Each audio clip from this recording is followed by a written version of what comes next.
Ah, esse trabalho aí tá muito feio. Nossa, o olho tá torto. Ah, não tá meio vesguinho, não? Ah, esse teu trabalho aí serve pra nada. Vou jogar no lixo.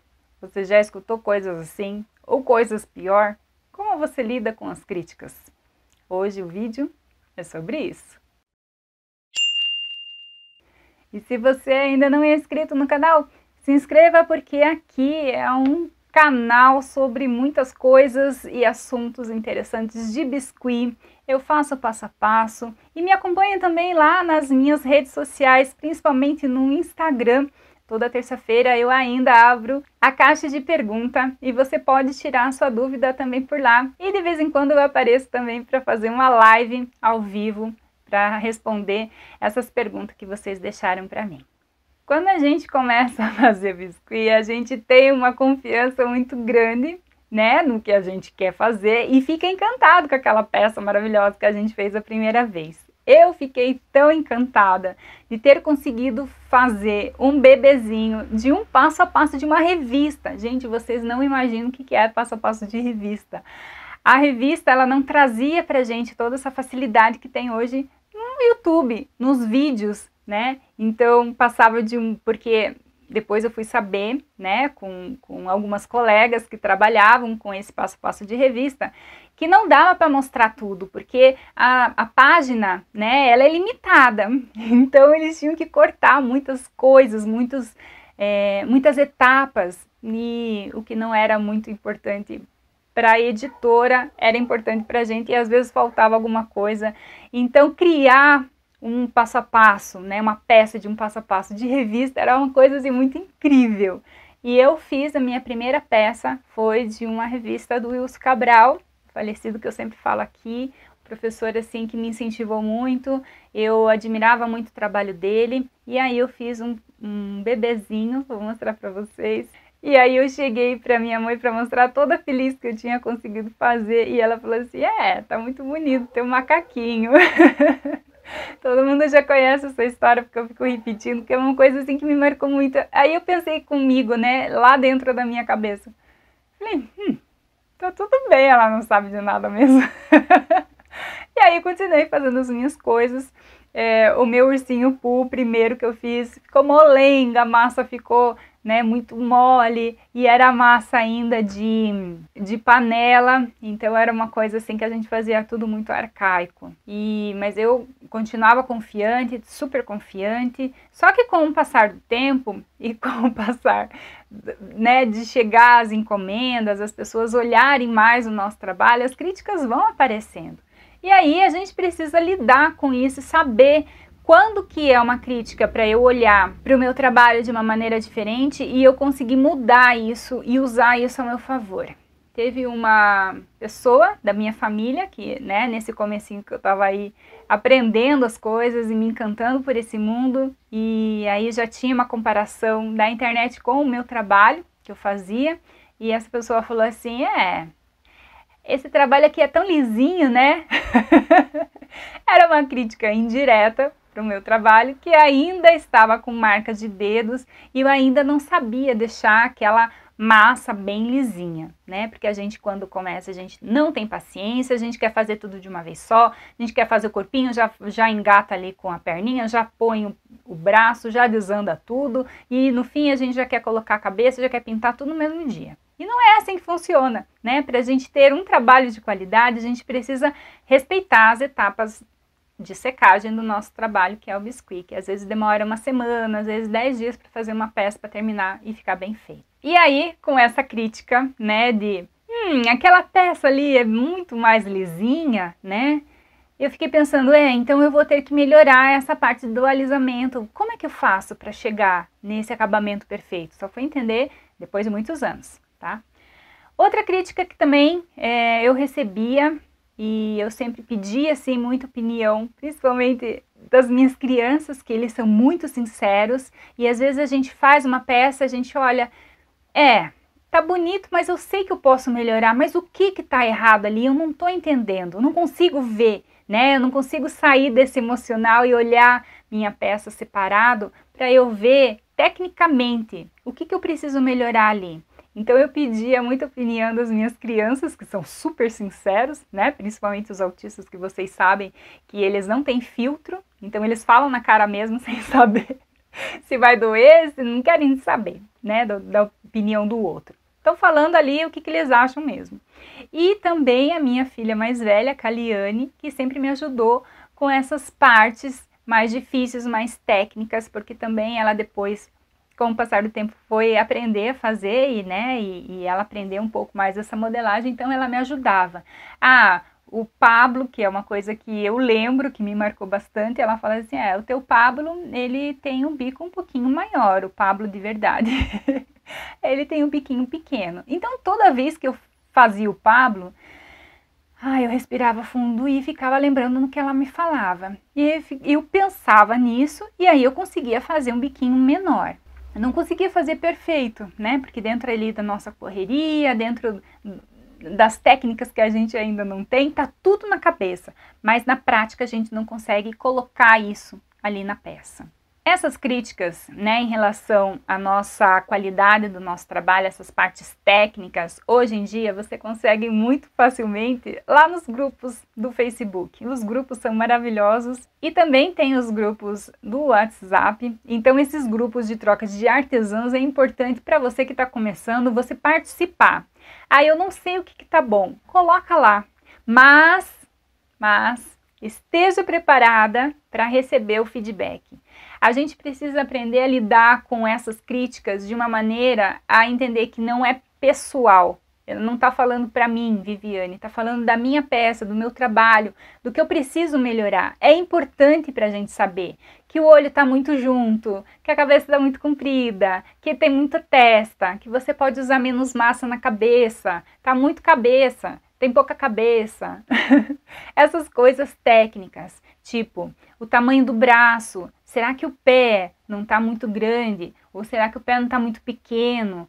Né? Claro que tirando aqui os estilos específicos de cada peça, mas coisas assim de, essa cor não combinou muito, ou você poderia ter usado um olho número menor, né? Principalmente as pessoas que usam resinado. Eu coloquei esses dias para vocês ali no meu Instagram, eu pedi a opinião de vocês para dizer ali o que vocês queriam que eu mexesse na minha peça que eu fiz, o primeiro aplique, né, de laço que eu fiz. Então eu fiz uma princesa Bela, e aí muita gente colocou a sua opinião de colocar o olho mais para trás, que a boca estava meio estranha, que não faz a boca assim. Eu fiquei pensando, mas como é que faz a boca então? Que tipo de boca que elas querem que eu faça?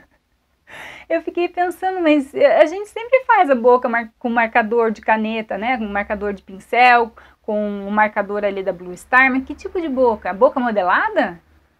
Não aplique, só se for molde pronto, porque eu não vou fazer um a um aquela peça toda modelada. Não dá, aí a gente precisa usar o molde.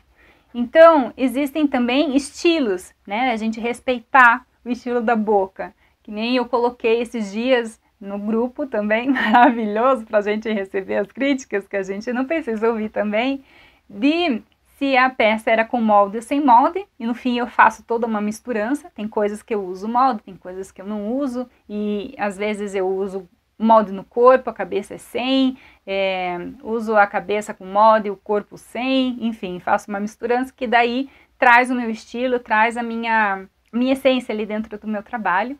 E aí a colega, como vocês já sabem, falou assim, mas essa boca tá meio estranha. Era a boca da minha sereia, que é essa boquinha aberta que eu uso na palhaça. Uma boquinha feliz, uma boquinha de expressão. Eu não sei fazer boca modelada, não gosto muito desse estilo, nunca consegui aprender. Eu já fiz algumas vezes, mas não é o que eu gosto de fazer. E eu encontrei esse estilo, que é uma coisa muito antiga de pessoas lá da minha época, de muito tempo atrás, que a gente fazia essa boquinha para a gente trazer essa felicidade dentro das lembrancinhas de festas infantis. Então é uma coisa que eu aprendi com alguém, não me lembro quem, e que eu trouxe, né, dentro do meu trabalho. E eu fiquei pensando, nossa, eu não fiquei chateada, porque eu não vou mudar a minha boquinha. A boquinha é minha característica, é uma coisa que eu uso sempre, né? E não me importa das pessoas usarem também, porque eu ensino, né? Afinal de contas, eu sou uma professora e quero que vocês façam as peças que eu ensino, porque também são peças que vendem. O que me fez pensar foi que essa pessoa talvez não tivesse uma felicidade dentro dela, que não conseguisse reconhecer essa felicidade na minha peça. E aí falou que é uma boca estranha. Claro que também ela poderia ter estranhado porque ela nunca tinha visto, né? Uma boca diferente do que todo mundo faz. E tá tudo bem. Esse tipo de crítica não diz respeito ao meu trabalho, porque eu vou continuar fazendo, eu acho uma boca bonita, todo mundo gosta, as minhas clientes gostam, inclusive eu recebi depois um pedido de Páscoa de apliques, então eu fiz 40 apliques, a única coisa que ela pediu foi que fossem feitas com essas boquinhas, todas elas com a boquinha feliz, sorrindo. Então é uma coisa assim, que eu sei que a pessoa estranhou, pode ser que, né, tenha trazido um estranhamento para ela, ela pode ter muitos problemas também na vida dela, que ela não consegue enxergar essa felicidade, né, nas peças, mas que eu vou continuar usando porque isso tem um retorno financeiro, as clientes gostam, então para mim isso está tudo bem. Eu tive um pedido, um ano, não me recordo que ano que é, mas eu vou colocar para vocês aí, um pedido que eu estava fazendo sobre um tema que é do UP, das Altas Aventuras. Eu já tinha feito algumas peças, né? Quando a gente faz algumas peças, principalmente essas de amostra, a gente faz uma. E quando a gente faz uma, a gente capricha. E ainda mais que era um tema assim, que era muito detalhado, uma coisa diferente. Mas naquela época eu gostava de arriscar, fazia de tudo um pouco e estava tudo bem fazer esse tema. E aí eu trabalhava também com um molde mágico, naquela época a gente tinha um tal do molde mágico que eu comecei a usar porque eu tinha um volume muito grande de pedidos e eu trabalhava com peças muito pequenas, que eram os apliques de colher. Então eu recebi também um pedido de uma cliente que na época eu trabalhava com papelaria e ela fez um pedido assim muito grande, muito grande. Foram assim, sei lá, muitas peças, o valor financeiro também foi bem alto, e aí fechou o meu mês e eu não dei conta, né? Não dei conta de fazer aqueles detalhes todos, eu acabei embolando a minha agenda, foi assim bem no meio do inverno, uma coisa que me trouxe, esse pedido me trouxe muito aprendizado, e ela não gostou de nada. Ela falou assim, nossa, Vivi, essa foi a crítica que mais me doeu, sabe? Porque foi um pedido que era uma cliente que já tinha voltado, ela já tinha comprado comigo, é um pedido assim grande, né? Muita responsabilidade, eu me dediquei muito tempo nesse pedido, e aí aconteceram algumas coisas, né? As crianças ficaram doentes, eu fiquei doente, um tempo bem chuvoso, úmido, que as peças não secavam, e aí eu não me organizei também para eu atender todo esse volume de peças que eu tinha que fazer, e aí acabou que ela falou assim, Vivi, esse trabalho não condiz com o teu talento. Isso que me doeu mais, sabe? Ela esperava tanto do meu trabalho, que claro, não era assim um trabalho assim, né, que hoje em dia eu falasse assim, nossa, que maravilhoso. Não, era um trabalho mediano, tá?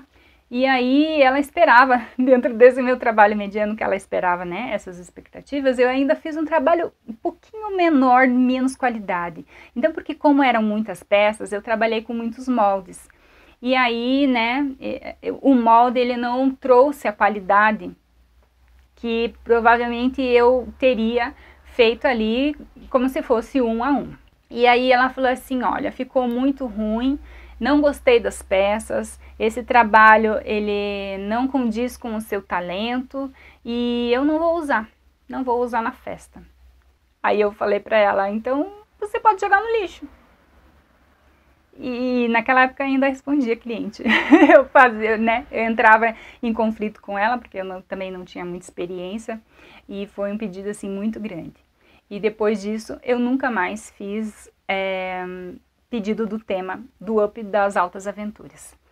Então eu entrei em bloqueio, né? Tive um bloqueio muito grande, porque a expectativa da cliente, eu me senti frustrada, E eu ainda discuti com ela, falei para ela que meu trabalho estava um lixo, joga no lixo mesmo, então já que você não vai usar. Mas ela quis o trabalho com ela, eu enviei tudo, e ela falou que ela ia procurar outra pessoa. E aí, uns dias depois, né, passado ali um tempo, eu vi uma colega no meu perfil que tinha feito o trabalho dela, e aí eu entrei em contato com essa colega. E falei toda a história, falei que eu tinha feito o meu melhor, que claro que eu sabia que não, né, não tinha sido feito uma qualidade que eu sabia fazer e que eu fiquei feliz que ela tinha aceitado, né, fazer esse pedido, porque era uma cliente que eu tinha uma ligação emocional também, a gente acabou se envolvendo, porque são muitos detalhes e acaba contando coisas da vida pessoal. Naquela época eu me deixava envolver, então foi um pedido assim, que eu aprendi muitas coisas. Aprendi a me organizar, aprendi a não fazer pedidos no inverno muito grandes, aprendi a ter uma organização melhor na minha agenda e aprendi também a dizer não para certos temas que exigiam muito e que eu sabia que não me davam retorno. Milhares de vezes eu podia ter feito ali um safari que eu estava acostumado de fazer e eu faria ali muito melhor que se eu fosse fazer um up. Então eu comparei um up, né, das Altas Aventuras com um safari que eu estava acostumada a fazer. E aí que isso que me embolou essa minha agenda e todo o meu trabalho. Aconteceu que daí eu parei um pouco de trabalhar, né? Então essa crítica para mim dentro do meu trabalho foi uma crítica muito forte, foi muito impactante.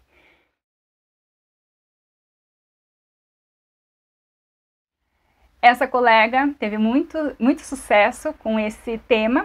Foi um tema que deu muito retorno para ela, então eu acredito também que tudo acontece por algum motivo. Esse motivo também era para ela receber esse tema, para trazer também esse retorno de sucesso e talento que ela tinha demais, né, e tem ainda.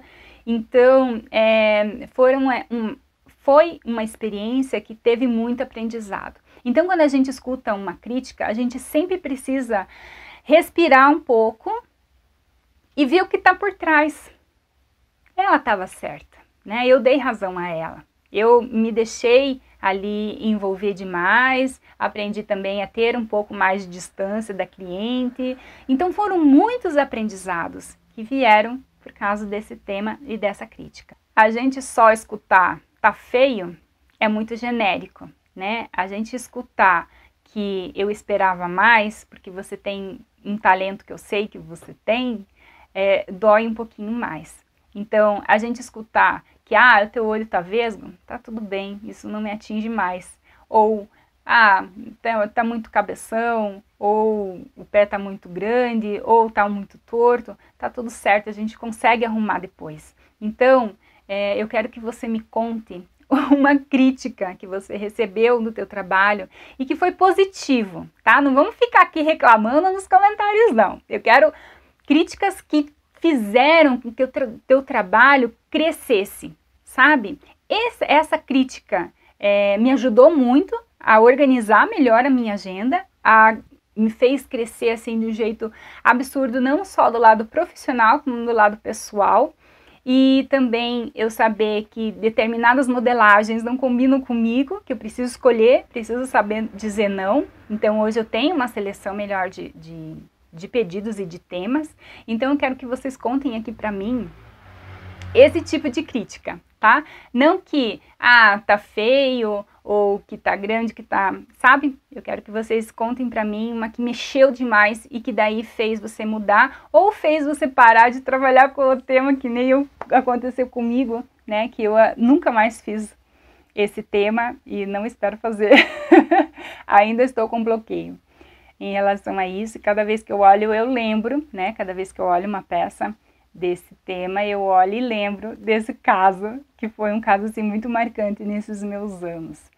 Eu espero que vocês tenham gostado aí dessa nossa reflexão, que tenha ajudado as pessoas que estão começando a entender que as críticas são positivas, tudo que acontece com a gente tem um motivo, né? A gente precisa tirar essa lição, uma lição que vai nos amadurecer e vai trazer esse aprendizado para o nosso crescimento. E não esquece de deixar seu like. Chegar no próximo vídeo.